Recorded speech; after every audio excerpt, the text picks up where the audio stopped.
Welcome back to the deep dive. Today, we're wading into some really fascinating territory. We are? We've got a stack of sources suggesting some minds are, well, quite literally attuned to these ancient rhythms.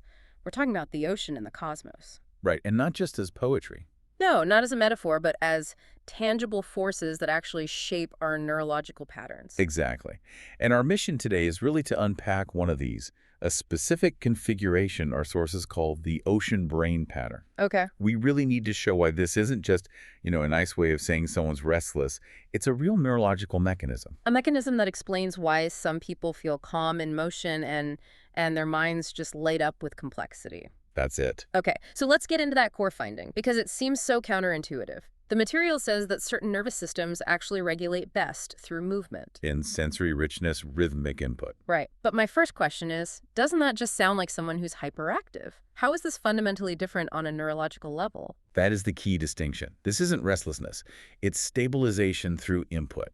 Okay. If you look at the mechanism, it all comes down to the vestibular system. The inner ear, the balance center. That crucial balance center, yes. Yeah.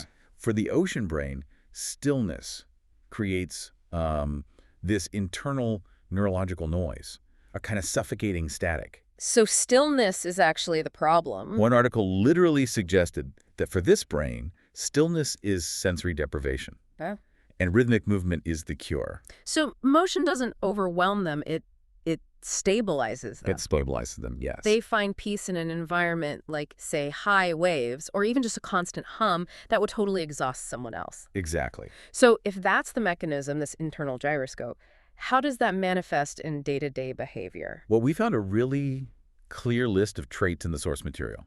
If this sounds like you calm down in movement, not after it. That's a huge A difference. huge difference.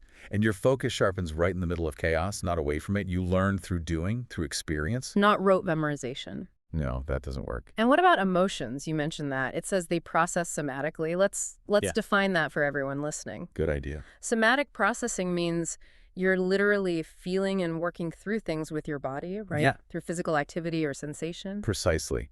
It's not just an intellectual exercise. It even impacts rest. How so? We noted that people with this pattern, they sleep deeper when rocked. And they dream incredibly intensely when they're near or at sea. Wow. So the implication is really powerful. This is a nervous system built to synchronize with pressure, not break under it. It thrives in the very environments others would flee from. And this is where it gets even more layered. Our sources go on to detail this ocean space hybrid pattern. The dual frequency mind. Right. So this means they're calm in a physical storm, sure, but they're also completely alive, completely engaged in an intellectual storm. Yes. Conceptual complexity, huge organizational challenges. That stuff doesn't drain them, it fuels them. So how do they process things? How do they operate? Their methods are pretty unique. They seem to regulate really intense emotional loads with humor. It's like a neurological circuit breaker. It turns high voltage stress into something manageable. You got it. And that vivid dreaming we mentioned, it's amplified by all that vestibular activation and sensory input. So they often wake up with answers. With emotional clarity or Yeah. sudden insights. Exactly. So what does this all mean for you, listening right now? If you find yourself drawn to the beauty in chaotic waves and distant stars, if you regulate through movement and laughter, And it's not a quirk. it's because your mind is tuned to this specific dual frequency. You're built to navigate chaos like it's your home turf. Which leaves you with a really important question to consider. What does it mean for your life, for your career, if your core neurological pattern is built to navigate and create? Instead of just fitting in. Instead of fitting into predefined structures, this type of mind is meant to expand, to be inspired by the cosmos, and to draw strengths from the deepest rhythms of the ocean. So if you're an ocean brain, Maybe stop fighting the current. Go find your high tide.